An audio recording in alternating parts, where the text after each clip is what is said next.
Mikko Hirvonen ajaa Jukojärvi ykkösellä pohjat, vaikka äskeisessä tilanteessa rikkoo autonsa tuulilasin.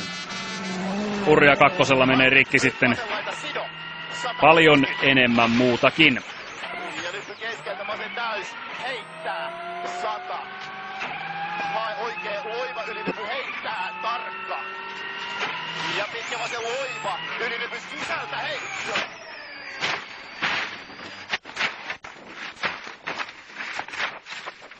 Hurjavauhtinen ulosajo.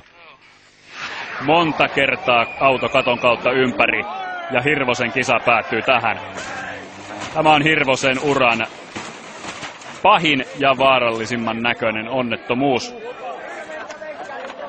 Mutta autokunta kömpii romusta ulos, vaikkakin hieman pyörällä päästään.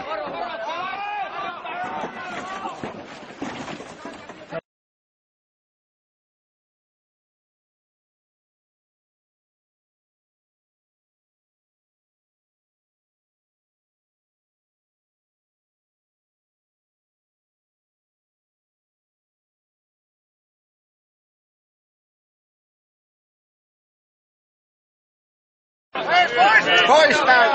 Varmaan mun pois!